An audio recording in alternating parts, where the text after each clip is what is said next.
Hi class. So, before watching this video, you should have watched the video about the archive summary assignment sheet.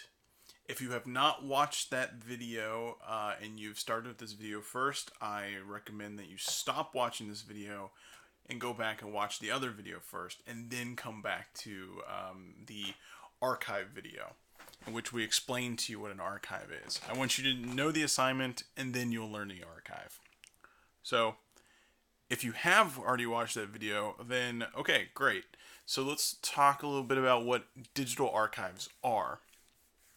And on the attached to the assignment is an approved archive list in which we describe what a digital archive is, and then provides dozens of digital archives. So what is an archive?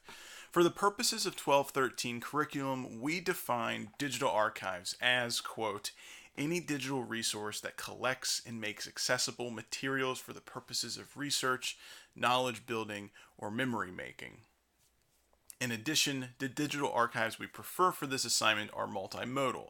And what we mean by multimodal is that they include a selection of traditional, where did I leave off? They include a selection of traditional alphabetic, visual, and or oral texts. So multimodal means that it's more than just one modality. It's multiple things. Uh, it could be visual, it could be alphabetical, and it could also be audible. Okay. They are dynamic sites of rhetorical power, and therefore collections featuring more than one mode will be more effective than a single mode. Like, what's a good like single modality, a single mode archive? If you've ever been to the Woody Guthrie Center in Tulsa, there is the Woody Guthrie Archive, and that's a single modality archive. Like, you can go in and look at all of his papers, and everything. Yeah, it's all filed away as papers. His art is filed away just like papers. But with digital archives, it's paper, it's sound, and it's video. So we're actually going across the spectrum here.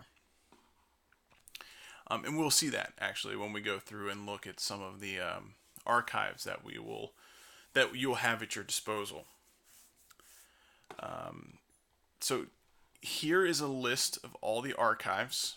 The Densho Archive, which is about testimonies from Japanese Americans who were incarcerated during World War II. There's a Hurricane Katrina archive, the Kent State shootings archive, the Nuremberg trials archive, and then there are also archives for 9/11, the Boston Marathon bombing, the Tulsa riots, if you're interested in Oklahoma history, and so on and so forth. And then there are also archives here about people. There should be one about Nelson Mandela, Minnie Fisher Cunningham, Michael Collins, so on and so forth. There are also archives about places, such as New Mexico, Denver, and so on and so forth. Social movements. There is a archive about Martin Luther King. If you are a Deadhead, there is actually a Grateful Dead archive, online archive. And if you are a history fan, Civil War archives, archives pertaining to illnesses throughout history. Also, archives pertaining to global culture. And then one of my personal favorites is actually the archive devoted to the National Baseball Hall of Fame. So there are pages and pages of archives that you can choose from. Oh, and there's an oral history archives at Oklahoma State. You can find it through our library system. Again, this is if you're really interested in Oklahoma history. Yeah, so this one's a really interesting one. The Oklahoma Women's Hall of Fame, just a collection of writings and videos and stuff about famous Oklahoma women that I recommend looking at. But yeah, take your look at these. Choose one for your assignment, and then what you'll do is you'll go through and you'll just get to know the site, so you can be able to rhetorically read a archive. Now, since we've gone through and talked about what an archive is, and that's a collection of materials that have made available for the purposes of research, knowledge building, and memory making, now let's look at a couple of these digital archives. Let's start with the Boston Marathon archive, the bombing of the Boston Marathon archive, rather. So, it is created by Northeastern University. And as you can go through at the top, there are all these different little menus that you can choose from. So this archive is really interesting because what it has is that it also has oral history. You can click on the oral history, and then you can actually read and listen to individual interviews, people who were there. Okay, so here's some audio clips. Some snippets. There are also stuff made available through the Boston City archives about the bombing, in which you can look at photographs and artwork pertaining to the bombing. There are also events that you can look at that just talk about the history of the bombing and its effect. And I think there are also even events made available to people who are suffering trauma.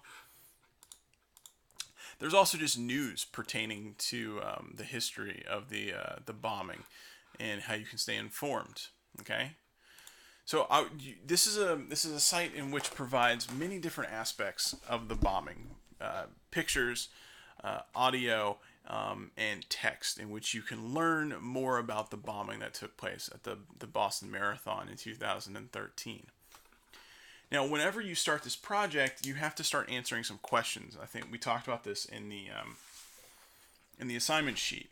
Essentially, your assignment is to summarize an archive. What you'll do is you'll do what I just did. You'll go through, you'll spend time with an archive. Let's say you're doing the Boston Marathon archive, and you want to know more about it. So you just explore, and you have to start answering questions. And the questions that you should think about are essentially who, what, why, when, where, and how. What is it? Okay? What are you summarizing? Well, you will be summarizing the Boston Marathon bombing archive. Okay? What can you find there? You'll tell people what you can find on this site. And like, again, you can find interviews, oral history, you can find pictures, you can find a lot of the different things. Another thing you'll need to answer is who. Well, who started this? Who created this this archive? And you can usually find stuff like that in the about section, right? Who created it? Who sponsors this? And I already answered that. Who sponsors it is Northeastern University, and they also helped create it. And then who is it for, right? It's not just who created it, who wrote it. Who is it for? And what is the purpose of this? Well, like, why was it created? When was it created? And why is that important? How was it created? How did they create and collect all of this information for this? And you can also find a lot of this information in the About section. So those are things you should consider, okay? And in the next reading, you will read about rhetorical situations in which you also have to answer some questions too, like audience, genre, purpose, media design, and stance. Think about those rhetorical situations whenever you look at an archive. So, like, who is this archive for? Who is the audience? What kind of genre is this? It's not a letter. It's not an essay. I mean, I guess we can already define it. It's an archive, right? So talk about what the genre is, what an archive genre is, and how this fits under the definition of an archive as a genre. Again, what is the purpose? Why was this made? Okay, how is it designed? The media, it's a digital document, okay, but is the design, like, how is it designed? How is it designed for people to successfully go through this site, right? And what is its stance? Where does it stand on the Boston bombing marathon, or the bombing of the Boston Marathon? Man, it's a tongue twister. Like, what is the tone of this archive? Those are things that you should keep in mind, okay? And explore, like down here, here's the archive staff. These are the people who make this possible, and you could talk about that if you were to choose this particular archive. Another archive is the Baseball Hall of Fame archive, and they have a digital collection. You can just click on it, digital collection, and it'll take you to all this information about baseball that is digitally archived. There is an archive and collection. You can explore the collection here. And you can find a lot of different things. Like, let's say that you're interested in cartoon collections. These are a bunch of cartoons that have been made about baseball throughout the years, and cartoons by particular kinds of artists. These are the things that I'm interested in. I'm kind of a baseball nerd. Oral histories. This also has oral histories, interviews, and video clips, and sound clips with Hall of Fame players who are both alive and dead now, right? It is very much like the Boston Marathon in its content, although its purposes are completely different. Its content is similar in the fact that it has pictures, it has interviews, it has videos, it has audios and stuff of that nature. But it's completely different. One's about a bombing and one's about baseball history. So yeah, take a look at these, explore them, all right? And remember to answer the questions of who, what, why, when, where, how. And then stuff like audience, genre, purpose, media design, and stance. Now let's go ahead and actually look at one of the, let's see if I can find it. I know I have it somewhere. One of the examples that a student did. Here is an example, a slideshow example of the Boston Marathon bombing, right? Let's see what they did. Well, first they're already answering questions of like purpose, okay?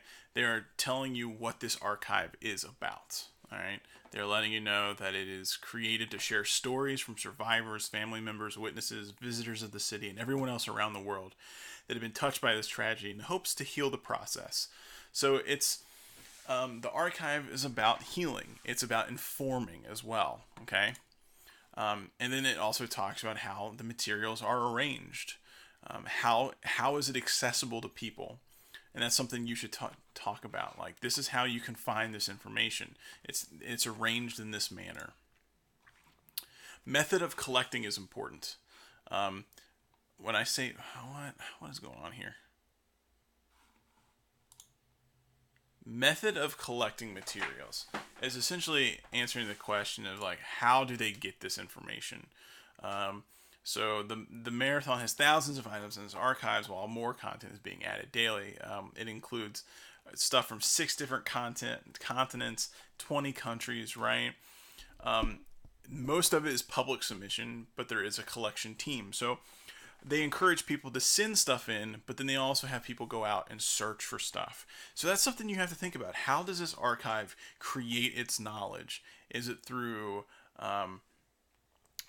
donation, or is it through active searching? Who sponsors this? One of the main contributors we've already said is Northeastern University, but it's a website, and there are a lot of different partners. So you have to think about who the authors of this archive are. Like, who is creating this? Who is sponsoring this? What kind of stake do they have in this? Again, the creators, there's the archive staff, there's an oral history team, there's the Boston City helps this archive staff. Again, the sponsors and the authors. Why are these people important? Why do they do this? And then selections versus items left out. An archive is a collection, and any collection always has exclusions. An archive is not going to have everything. So you should also think about, okay, this is what the archive has, but what doesn't it have? And could it be better by having this? Although maybe you shouldn't quite answer that question just yet. That's something more for the evaluation. Just think about what it has and what it doesn't have.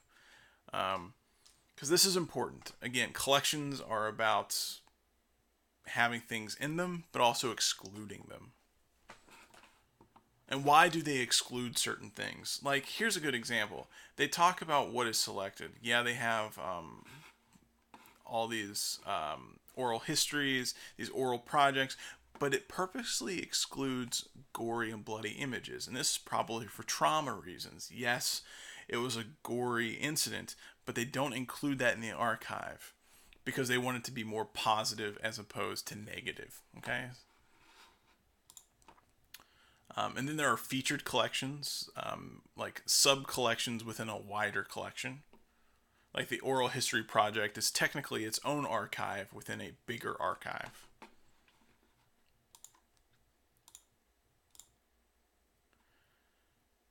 Voices, like who is speaking in this? This is really important. Every archive has a voice. Essentially, who is talking in this archive, and then who is left out. All right. So this archive is from survivors, families, witnesses, visitors to the city, and anyone else affected by the event. Now, this is my question. When it says families, is it just families of those people who died and survived, or are we also talking about families of also the terrorists?